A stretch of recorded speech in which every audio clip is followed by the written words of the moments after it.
Yeah. Okay.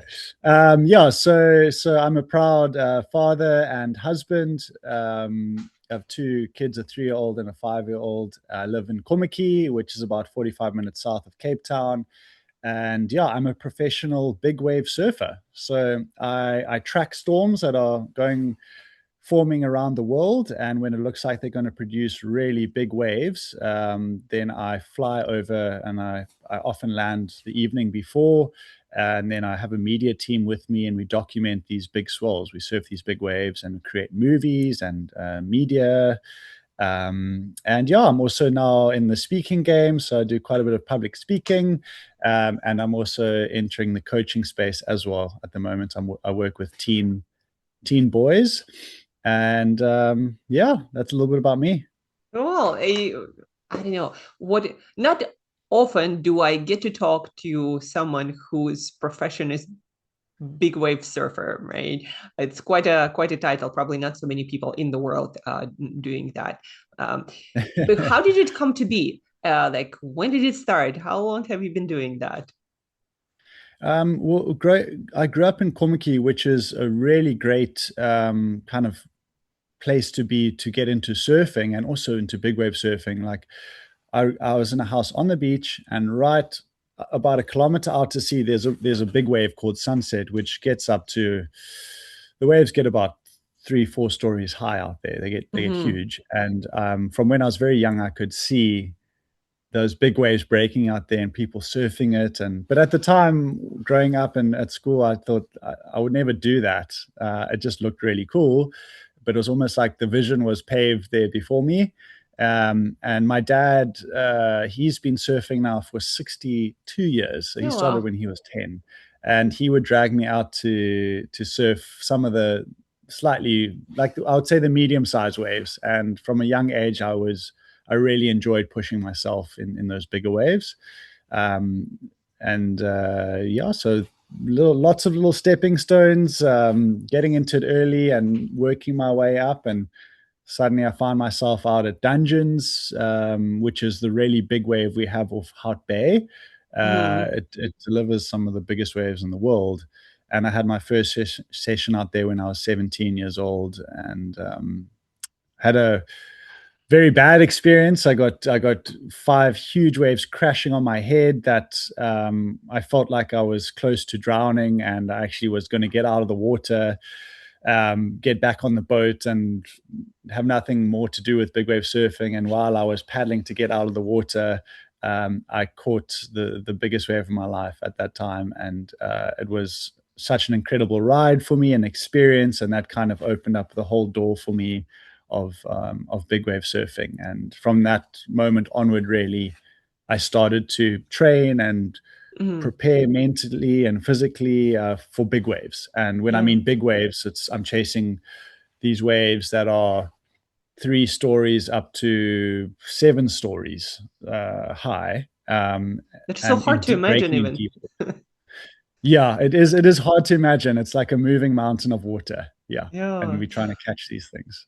And was it the moment, when you were 17 years old? Like, when was that moment that you realized, this is the thing that I'm doing for life? Mm. Like, how did that happen? How did that, I don't know, Mm. feel? Because so many people, the reason I'm asking also, so many people are looking for, these days for purpose, for meaning, for like their thing.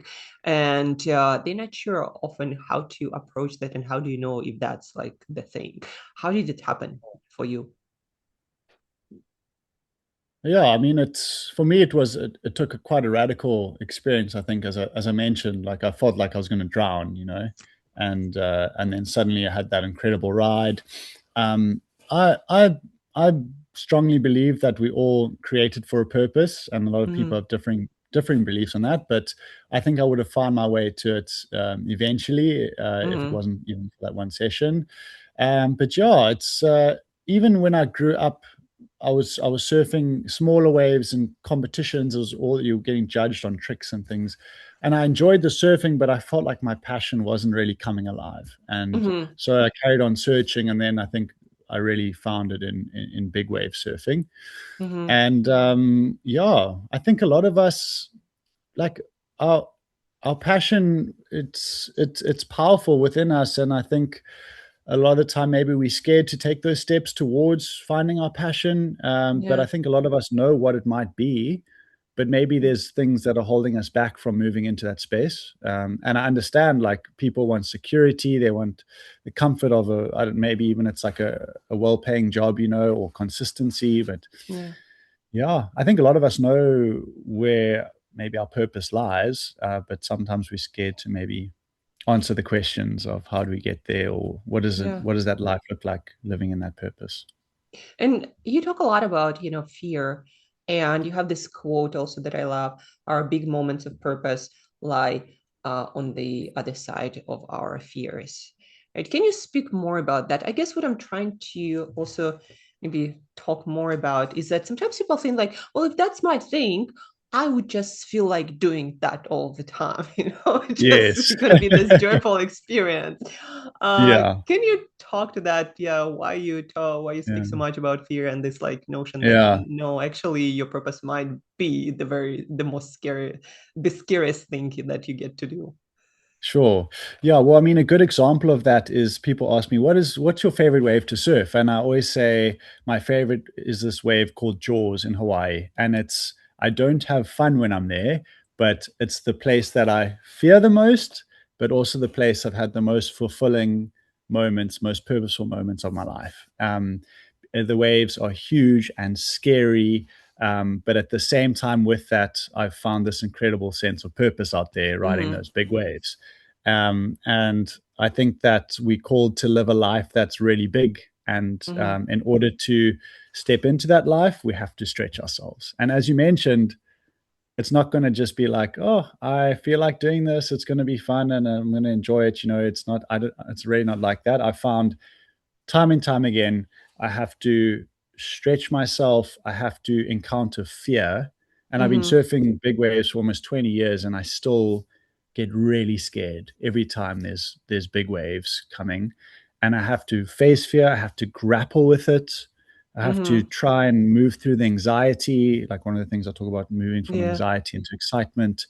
And I really have to grapple with it. And then once I get to the other side of that, that's when I've had my biggest moments of breakthrough, caught that big wave that I wanted. But in surfing, but also in other parts of my life, I've found time and time again, I've had to really, really face fear and move through it. And then on the other side, I found my best moments and my Mm-hmm. big moments of purpose. So I don't think it just falls into place naturally. I think it takes a lot of effort, being intentional, but also definitely leaving uh, our comfort zone and going into a new space, which is scary.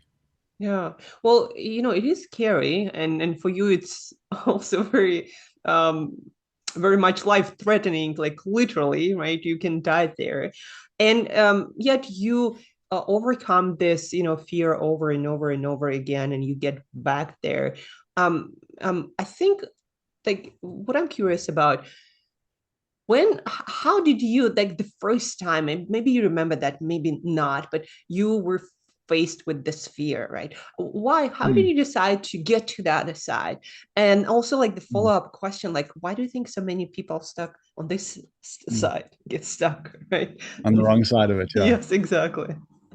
Yeah, well, I'm a very unlikely candidate for being a big wave surfer because even from a young age, I was always nervous of things and scared to try new things and shy with people. And I'm still very conservative by nature. So I think I did encounter fear quite a lot being young because when I was younger, because I was just scared of a lot of things. But I started to see that I think there was a mix of being like fearful, but also a drive to achieve my full potential. Mm-hmm. I'm very like disciplined and driven to really achieve my full potential. So that there were Yeah. those two things at play in my life, and yeah, I was often feeling fear, and then most of the time I would actually let the fear get the better of me, and I would shy away from situations. But then I think that experience that I had at Dungeons when I was 17 was a really big breakthrough moment for me, where that was the first time I felt real fear, when I saw that 30-foot wall of water towering over me, about to crash on my Mm-hmm. head. And at the time, I had no tools to deal with it. My adrenaline went through the roof, and I was petrified. That was the first time I really felt that deep fear. But then moving through that and then catching that big wave, I found when I chose to face my fear, my purpose came alive. And that was, I think, a big moment for me, that Mm-hmm. it's not living a life of purpose is not going to come easy. Yeah. And that was a big shift for me. I think that fear is going to be a part of the process over and over again. It's just, Mm-hmm. people talk about overcoming fear, but I don't think you really do. I think it's Yeah. always going to be something knocking on the door. And yeah, we've got to be prepared to kind of keep moving forward, even though the fear is still there. Yeah. And speaking of the process and the tools, in your talks that I attended one of them, you speak a lot about strategies that you learn, um, that you follow, that you use to overcome that fear, to lean into that, and to get on the other side of it, right? Can you share with people some of those strategies, maybe your whole process on that? Okay, how do you deal with fear these days so it doesn't stop you and it doesn't Mm, sort of shrink your or worsen your performance, but instead like mm, enhances you and maybe opens up the opportunity mm, uh, to to to fulfill your purpose and do your best. mm. Yeah, I mean, I think I'll share two things that really help. The first one is visualization, and I use a lot of visualization, and I kind of feel like the visualization takes me to the other side of my fear. And I think for a lot of us, we focus on the size of the challenge, the size of the storm, the fear Mm-hmm. around it, the obstacles. Um, I try to visualize what could be on the other side of that. So Mm-hmm. the reward, the opportunity, the big wave, whatever that looks like. And I put myself there. I feel all the senses. If for instance I'm going to this wave called Jaws, I will visualize my whole routine, Mm-hmm. waking up in the morning and going down to the wave, and the warmth in the air, and the ocean and the saltiness in the air, and like the everything that's going on. I'll try to bring my senses into it, visualize every detail, and then I'll visualize my dream wave that I'm paddling into, and I catch that wave, and I'll visualize that dream wave over and over again. And Mm-hmm. that really helps me to kind of to get excited instead of thinking of that storm and just wanting to avoid it, because my natural tendency when I think of a storm, I want to stay away from it. So my visualization really takes me to the exciting part of it, Mm-hmm. to the opportunity that's in it. And yeah, that for me has been very helpful. So I call that visualizing my hero moment. And I think Mm-hmm. we would all kind of have some sort of hero moment that we can visualize in whatever we're doing. And then, yeah, the other thing that I do is I really try to be aware of the stories that I'm telling myself in my head Mm-hmm. and my internal dialogue. And I think so many of us are very unaware of the thoughts in our minds, and our thoughts are really the start that drives our emotion, and then our emotion drives our behavior and our decision making and our actions, and all the stories in our minds are so um, if they're so influenced by our upbringing, an experience we had last week, our siblings, parents, friends, where we live, what we believe, everything plays a part in shaping the stories then that we tell ourselves about Mm-hmm. challenges that we're facing. And I think if we're unaware of the stories we're telling ourselves, those stories might be totally wrong. And a lot of the time, the stories we're telling ourselves about situations are actually not true, Yeah. and it's often the worst case scenario that could happen. Humans are naturally very biased to I mean, our instinct is trying to keep us alive, so any kind of threat really gets emphasized, and that becomes the focus, right? Because Yeah. our body wants to keep us safe, our mind wants to keep us safe. But the chances are a lot of the time those stories are not going to happen. So being aware of the stories in my mind and trying to reframe that story into a positive story So, for instance, it might look like I might be telling myself, I can't do this. The waves are going to be too big for me. I shouldn't be here. And then Hmm. I have to reframe that and I'll say, actually, I was born for this and I've trained for this and I'm ready for these big waves that are coming. So every thought that comes in, I'll try by being aware of it, I can catch it and then I can reframe it into a positive thought. And I'm really trying to move from a state that of anxiety, which is my normal Yeah. place where I live in the face of a challenge, and move into excitement. And I found that excitement is, for me, it's the best mood, the best emotion for performance. So I try and build excitement before um, a big challenge. Yes, and excitement, and I guess what I'm hearing also approach, not avoid kind of emotion. And I often find myself like in a matter of seconds, if I decide to like take action and decide I'm excited, I'm getting into that, my mind immediately starts like creating solutions and ideas about how to best approach it, right? Let's say public speaking, okay, how can I engage the Mm. audience? Like, where should I look? Like, understand. Whereas when I'm Mm. sort of doubting and anxiety and thinking about what can go wrong, my mind is like, okay, how can I get back to safety as fast as possible, right? Which is not really Yeah. helpful.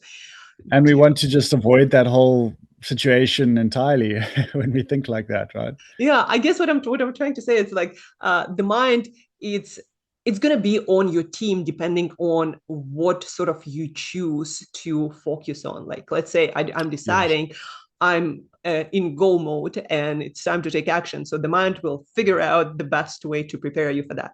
And if you're still Hmm. choosing sort of or leaving an option of not doing that, that's where the mind, okay, let's stay in the comfort zone. Let's save the energy. Let's save our, I don't know, Yeah. well-being, resources, and comfort. But Yeah, just on that topic, like I used to think that my mind would naturally try and prepare me for yeah, scary situations or for big challenges, but I found that my mind is actually not preparing me, but it's trying to keep me away from storms and challenges, which are often the yeah, very things that we need in our lives to grow. So even though I used to approach a storm, and I would hope that I wouldn't take note of what's going on in my mind. I would think that my mind would naturally be working yeah, to get me ready for it. But I found even by not actively building a mindset, I was still building a mindset, but it was just a negative one because I yeah, still had thoughts and stories about what I was going into, and there was a mindset being built, yeah. which was not good for me. So by actively choosing the thoughts in my mind, and I'm actively building a mindset that gets me ready for it. Yeah. So that was quite a big shift for me to actively build instead of passively let things just happen. I guess what I'm hearing is you became really aware of that the stories that you have in your head, they're not you. They're like, just stories that come up for whichever Mm, reason, as you mentioned, because of your life experience or somebody told you something, etc. And but it's not like the whole you and yeah, the essence of you. And then the second thing I'm hearing is you realized at some point, hey, there is a choice. What stories do I focus on? What stories do I keep? What stories do I allow to sort of linger? And sure. yeah, the choices. And the stories also, they build neural pathways in our head, in our minds. So we whatever stories we are running through our head over and over again, that's the highway that's built up in our brain. So that can also, if we have a lot of negative self-talk or a negative outlook on facing challenges, there would be a lot of work that needs to be done in our minds to try and build new neural pathways Yeah. towards like a positive outlook. Yeah, I always, it helps me to visualize those things as well. Like when I think of any thought pattern that I don't want to have in my mind, I always think about it like sort of a muscle that you build. And if you flex it all the time, it's going to get stronger. And if you don't do anything with that, it's going to get weaker and weaker and weaker. Um, and yeah, whenever I'm trying to change anything in my mind that I don't like that doesn't serve me, I'm always like, imagine, okay, this is my workout. Which one, That's a which good muscle way. do I want to flex? Yeah, Uh, that's a good way to think about it. Yeah. the, one other thing that I'm curious about, because I read a lot about that, is using negative visualization to prepare yourself for challenging moments, or when things go Mm, wrong, or when things don't sort of, the outcomes are not the best you hoped for. Like, do you do any sort of that kind of visualization, mm, meaning going through the moments, well, I don't know, things go wrong, and how you deal with that if that happens, mm, which they say helps to sort of deal with stress, because then you're ready for anything. mm-hmm. So I I visualize all the bad stuff long before the event. So while I'm training, um, while I'm say if I'm in the swimming pool and I'm training for being held under the water, I visualize that whole experience of being held under by a big wave, and it's really not a Mm, nice place to be. can Feels like imagine. you're in a washing machine, and your limbs feel like they're going to get ripped off, and it's not a nice place to be. So I visualize that in my training, and I take myself to those places that I don't want to be. Mm-hmm. But then once I see the storm or the event approaching, I will try to only visualize my hero moment. Mm-hmm. Because I don't know if this might just be a personal thing, but I need as much confidence and positivity that I can get. And as soon as I visualize bad stuff happening, worst case scenario, that is not good for me. So as long as I'm prepared for the things that can go Yeah. wrong, and that preparation has to take place long before, Yeah. I'm prepared for it, but then I want to be in the most confident space I can be in. So I only visualize my hero moment leading up to it. Yeah. But good, I think it's good to talk about that. And I think we don't talk enough about those, also visualizing and preparing for negative moments, which I believe actually one of the biggest parts of being able to then do our best and approach those challenging situations. Like I remember listening something about, I think his name is Michael Phelps, who's like a swimming Olympic champion, and that he visualized every and trained for every single thing that can go wrong, like water getting Mm. under his glasses, or like something else. And actually, at the one of the events, water did get into his glasses, and he had to like Mm. deal with that, and he Sure. still won the medal, right? Yeah. And Yeah. from my personal experience also, whenever I'm about to like do public speaking or something, if I know that I can still do the thing without my slides, when microphone is Mm. off, and that actually did happen, my clicker not working, etc., right? When I Sure. know that I still can do that, like that's where I'm in my flow. I'm like, whatever, whatever Yeah. happens, I'll survive this thing. uh, Sure. No, I think that's great to. I think it's great to prepare for those, but again, I would say those that needs to be covered long in advance, yeah. because I I feel like we all humans are kind of tending towards that we have self critics and negativity bias, and I feel like in the, at least in the days leading up to whatever we're going to be doing, that building a positive mindset is I found has been very very important.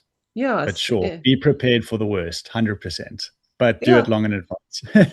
Yeah, well, but being prepared, by the way, can you also maybe tell us, tell the listeners about your preparation, not just the visualization, but you probably do a lot in terms of, and I remember in your talk you mentioned some of it, do a lot in terms of like physical preparation, and learning how to control your biology, so you could again show up as Mm, your best on that wave. mhm. Like, can you speak more towards that, so people also, like, it's not like you decided to jump on a wave and it all worked Yeah. out from there.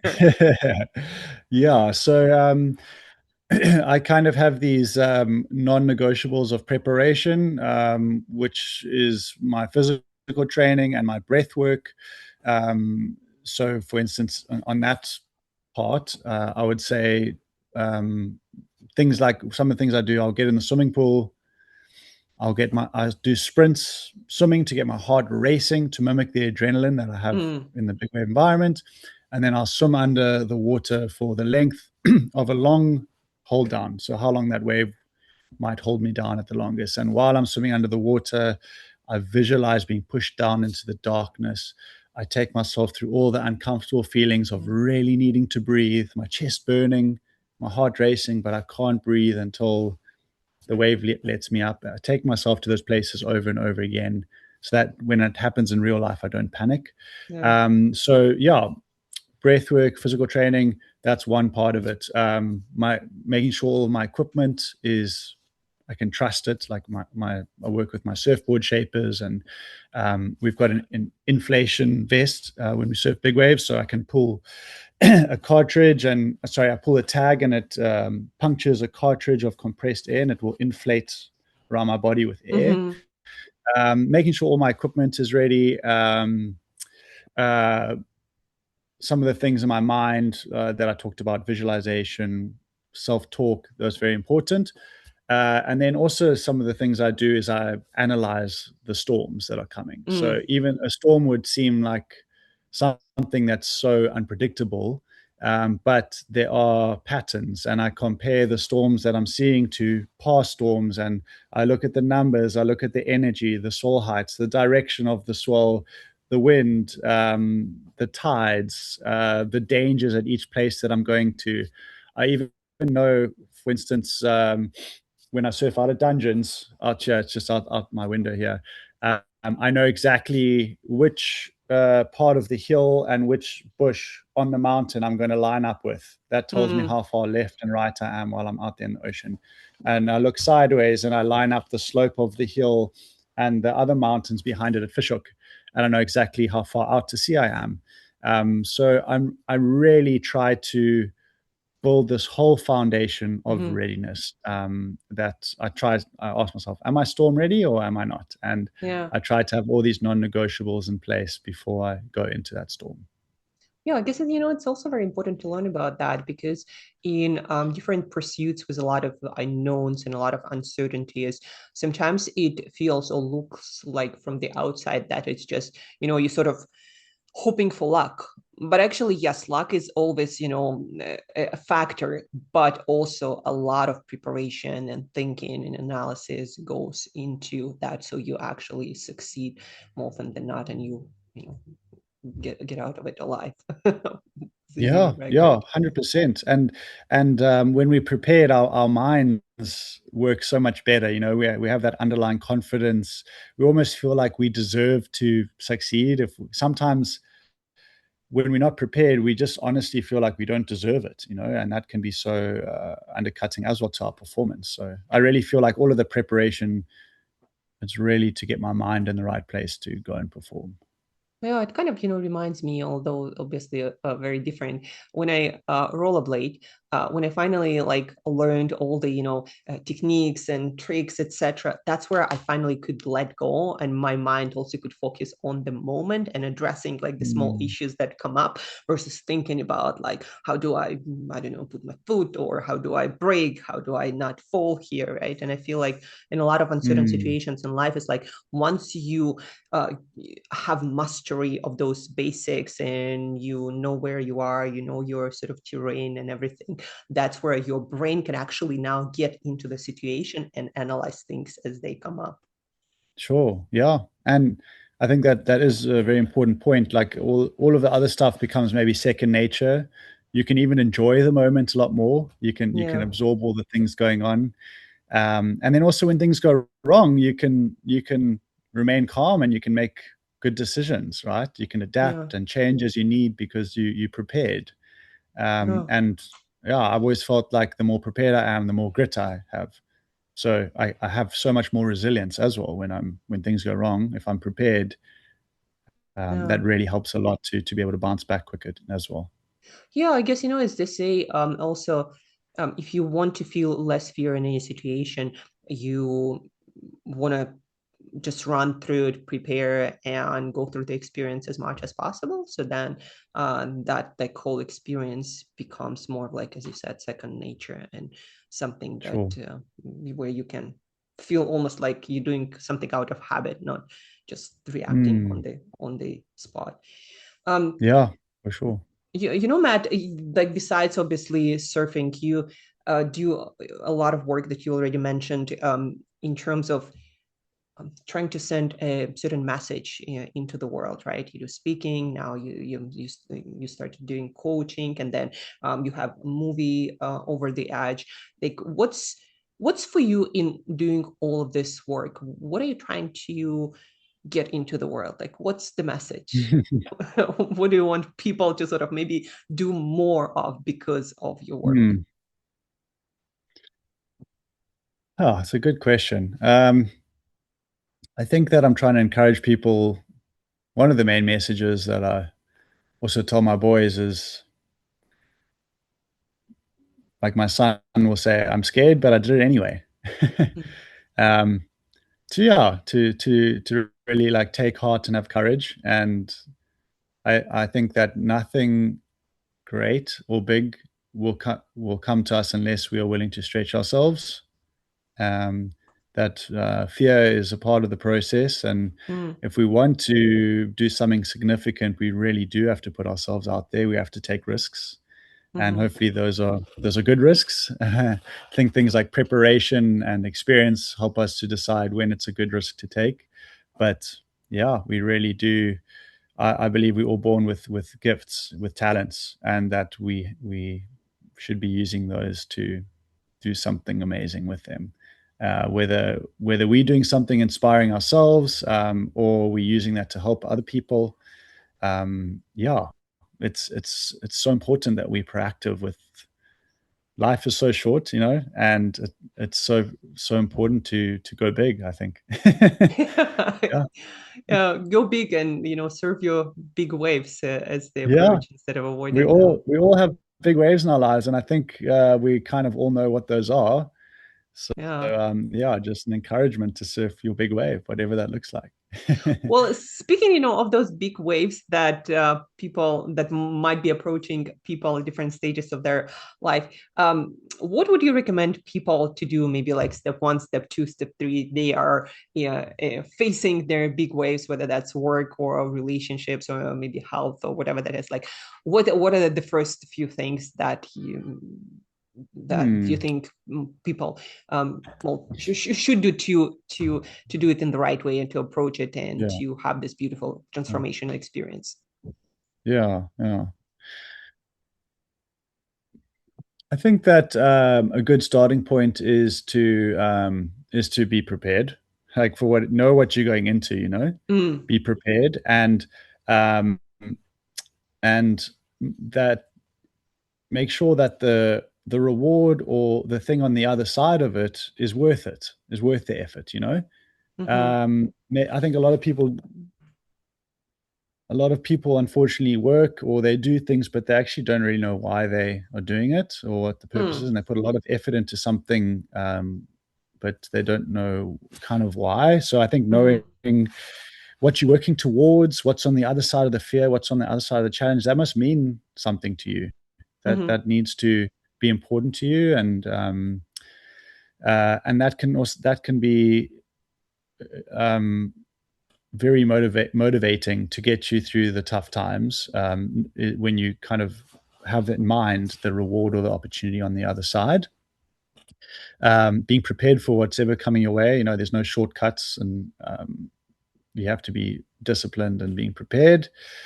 And then, yeah, accept that if you're going to do something big, that fear and anxiety is going to be a part of it. And I think it's always good to acknowledge. We don't want to ever shove it down. yeah, Acknowledge that it's there, feel all the feelings, be present with it, but then also acknowledge that that's not you, and you can let that pass like a cloud moving through the air, and you can reframe it and build excitement in the face of it. Yeah, yeah.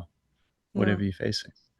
yeah, Yeah. I hope that that kind of helps a little bit. I was a bit all Yeah. over the place, but, But no, still, no, understanding, the reason why you're doing that. So, it's yeah, worth it because it's a huge factor. Then being prepared, knowing what you're getting yourself into. And are you prepared? Are you ready? Right? You're not yeah, like going to be surfing seven-story building tall waves without preparation. Like that's not the thing. sure, Uh, yeah. and and then yeah, Mm, accepting the fear as the thing that's going to show up, and you're going to need to deal with that. And maybe mm. figuring out how you're going to deal with that when it shows up.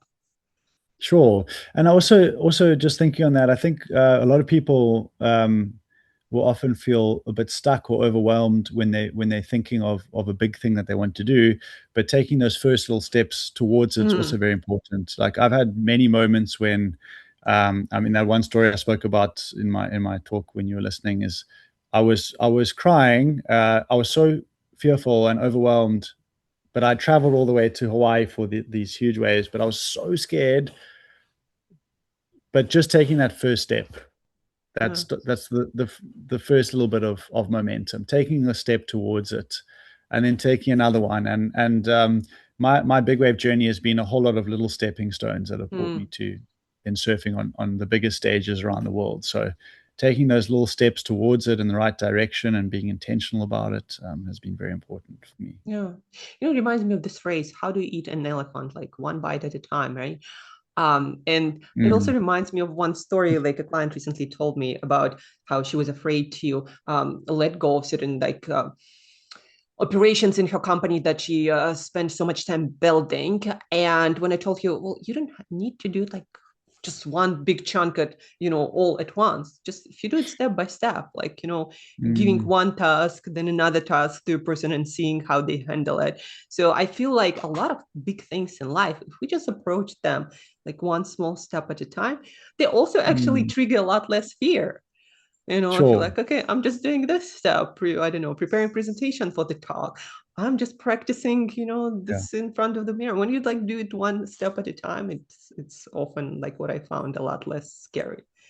Yeah, I think it makes a huge difference because our brains naturally want to fly to the end and see the whole picture. And woof, it's a massive mountain to climb and it's overwhelming. Yeah. But yeah, taking those little steps. Yeah, so good. Well, it was, speaking of big waves moments in our lives, in our careers, what's the next big wave for you now? What's the, the next sort of scary thing that you're working on? Well, in a more like literal sense, there's some. I think at the end of the year in Hawaii, there's going to be some really big waves because everyone's talking about this El Nino that's Mm, forming, and they're saying some people are saying it's going to be the strongest El Nino recorded in like 100 years. And the last time we had a really strong El Nino, we had the best season in Hawaii in big wave surf history. That was in 2016. And so, yeah, I'm kind of mentally preparing and getting my boards ready for like riding, hopefully, the biggest wave of my life at the end of the year. And it is quite a terrifying thought, but if it does come, I want to be ready for it. So that's kind of next on my horizon. Um, yeah, I'm also leaning into the coaching space as I mentioned, and that's been mhm. really really cool. So I think that's a new big wave for me that I'm trying to tackle, and so much fear. Like when I've got a session coming up, I'm like it feels like I'm going to surf like a huge waves of dungeons, and I'm trying to get prepared for it. Yeah. So that's also been really cool and Did you find, scary. yeah, did you find the same process like helpful that you use for riding big waves, yeah, applicable to coaching? Definitely some of the same processes, but also because it's such a new world to me, I do have a lifetime of experience in the sense of my felt experience and um, dealing with people around the world and all that stuff. But this is now a new space for me, so there's definitely a Mm-hmm. lot of imposter syndrome. I don't Mm-hmm. have that experience in that field specifically. So there's a lot of like treading new ground, Mm-hmm. which is very scary for me. Yeah, I think like you said it right, like this, like new ground is that is what often. the scariest thing for us, no matter in what domain it is, right?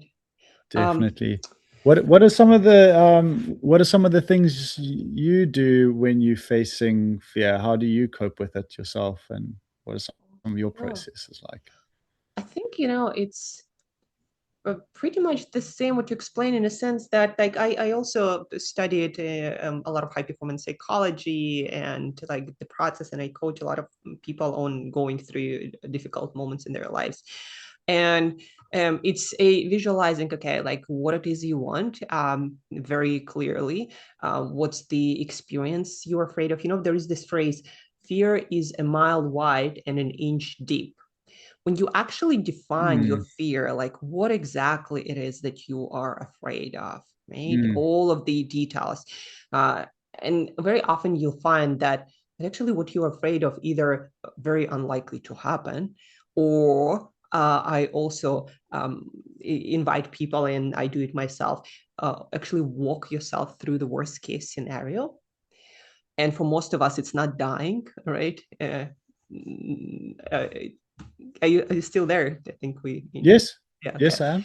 Yeah. Yes. So looking into worst case scenario, of what also Tim Ferriss, like, just one of the sort of entrepreneurs, thought leaders online, uh, Mm, popularized fear setting, right? You look into the worst case scenario and you define that very clearly, like, okay, what is the worst case scenario? Then the likelihood of that. And then you think through all of the things that you're going to do if that does happen. So sort of like, okay, if the worst storm, like the worst outcome, I'm going to do X, Y, and Z. And mm, then what can you do now to prevent that from happening? And you take action steps in that. Let's mm, say I'm about to do public speaking and I'm afraid that, I don't know, my presentation not going to open up, or like my clicker not going to work, mm, etc. Right? So I prepare for all of the situations and I have a game plan. mm, And once I'm ready for all of that, and I also realize, even if it's the worst case scenario, right, and I'll still be able to do most of the things, it's not that scary, and I have the solution. And after mm, that, I'm not that scared, because, like, what are you mm, afraid of? Like, for most of us, mm, again, it's not your experience. We are not, like, riding waves, and we're not about to be killed. And so it's a situation that is much easier to handle. But yes, you sort of want to visualize that whole process with the worst in the case scenario. You want to prepare for everything that you can. And then I think, as you mentioned, a couple of other things, like your why. What's the reason why you want to do that? Like the importance of that, like what's in it for you, to give you like the motivation and the energy and the excitement, right? What are you trying to create? mm, And then ultimately those, small steps. Like, okay, I remember when I wanted to jump out of the airplane, do my first parachute, like, jump. I think a week before I started freaking out. I was mm, literally feeling anxiety being nowhere near the plane. And mm, I said to myself at that moment, you're just going to take it one step at a time. So right now you're nowhere near the plane. So, there is no reason to be afraid. Then as I mm, approach the experience, I'm like, okay, I'm just getting dressed. I'm just mm, driving to the place. I'm just getting onto the plane. I'm just sitting on this bench and, being stripped to that guy. And then it's like, just 1 second of fear and and you're then, flying. yeah. That's awesome. So you just right here, right now, you can deal with it, what's directly in front of you. Exactly. It's sort of like those blinders Mm, they put on horses so they don't get scared of mm, all the stuff. Because very often, as you said, your mind will try to, like, sort of grasp the whole picture just to have better sort of hold of things. But it's not always good for your emotional and mental state to actually deal with the situation. And what I learned also from Navy SEALs, they called it the skill compartmentalization. So basically, in life in general, if you want to deal well with situation in hand, very often you need to actually close your perspective, so you only deal with that thing that is in front of you, versus trying to grasp the whole thing and deal with mm, every single step that is coming at you. mm. So Awesome. yeah, so that I found to be very helpful. And the same, like, with my clients as well, like, okay, what do we need to deal with now? And that's the whole thing. right? Mm, Um, awesome. No. oh, but that being said, I have Mm, still a few questions for you. So thank you for asking me a question as well. High performance psychology is actually the thing that I think, the most passionate about, because I feel like if you win the game here, you can win any game like in the outside world. true. Mm. So the question is, first, what is the question that you are not asked but wish people would ask you more often? Hmm.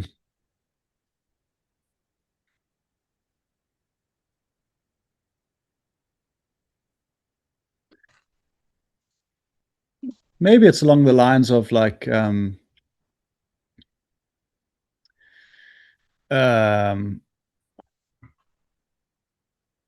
how yeah, maybe it is along the lines of like the stuff on fear, like how do you have the courage to do it? Because a lot of people just assume that I don't get scared, and a lot of people just assume that it comes naturally. Yeah, But I actually get like so scared. So like, yeah, maybe like what's it like to be so scared, and what's it like to still build the courage to step up to that?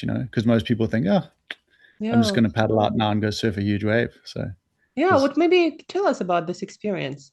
Like, how does it feel from the inside out, right? To be that scared, to have that fear that's probably quite strong, speaking of yeah, what you do, and still do it, being able to do yeah. what you do. Well, yeah. So I have all of these things that kind of get me to a place. Um, the preparation, the visualization, the self-talk, all of the past experience and everything. But then there's still a big gap that I would take this leap of faith. And yeah, for me, I pray, and I Hmm. really feel like God helps me a lot. Like He meets me very, very powerfully, and um, yeah, when I'm feeling super vulnerable and I don't, I just need extra, need extra faith. So yeah, but it's also it's so uncomfortable being in those places, and but I think it's also just it's so important for us as humans to be in those vulnerable moments, and it's just so real, Hmm. and yeah, you can almost feel yourself kind of growing in that while you experiencing it, those moments where you're just touching the edge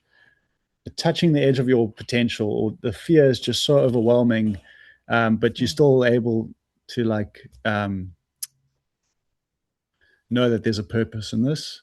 Yeah. Like yeah, just going back to that one experience when I was sitting in my tent about to go surf like 60-foot waves in Hawaii, and I was surrounded. It was still dark outside, and I could hear the waves thundering 10 kilometers away at Jaws. Like I knew there were huge waves waiting for me. When the sun came up, I needed to go down there and surf these huge waves. And I just was so terrified and jet lagged, and surrounded by so much vulnerability.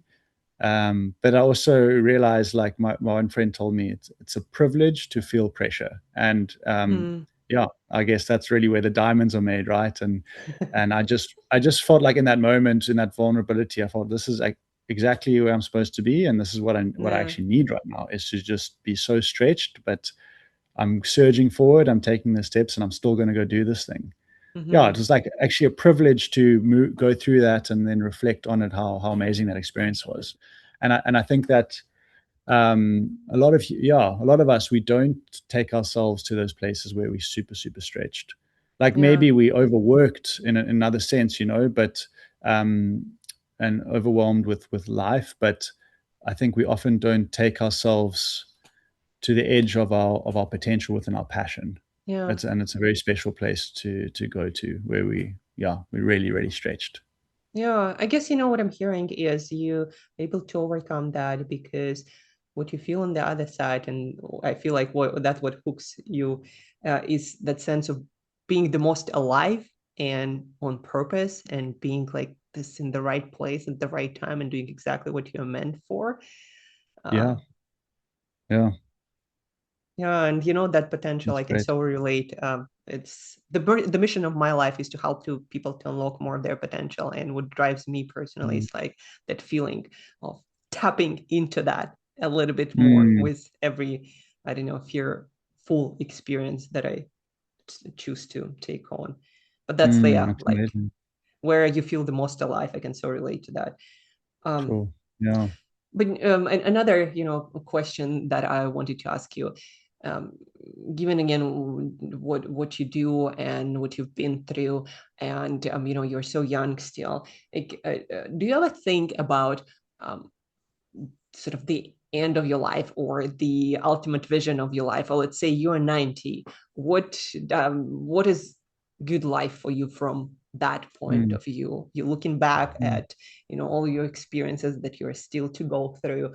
Like, what do you think um, needs to be there for you to say, "Hey, I lived a good life"? Yeah, I do actually. My brother passed away 2 years ago, and that was like quite a big wake up of how short life can be and how precious life is. And yeah, when you come so close to death, it really does make you think a lot about what you want to do with your life. Mm-hmm. The first things that it really encouraged me to do was actually not performance and surfing, but more just like to have good relationships with my family and my wife and um, my kids and my friends. So that was Mm-hmm. like a really important thing for me. Was like if there's I think that our relationships in life are the most important things. And yeah, I always say for me in my life, God first, family second, surfing third.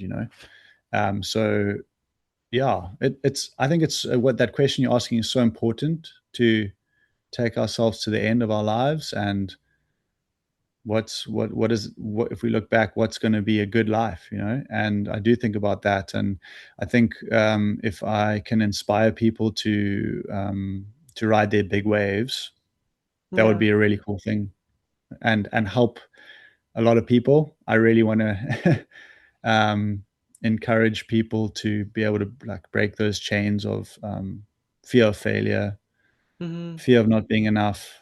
Because when I was younger, I would often surf to not fall off my board. I would surf to not fail people's expectations. And there was this radical ceiling on my performance. I should have been surfing and shining, but I was surfing down here. And because I was gripped by this fear of what other people thought of me. And yeah, I think there's a scripture that says that the devil comes to steal, kill, and destroy, but I've come that they may have life and life to the full. And I feel like fear is something that robs us of so much in our lives. And if I could help people to look in and shine a bit of light into that fear and help them to Yeah.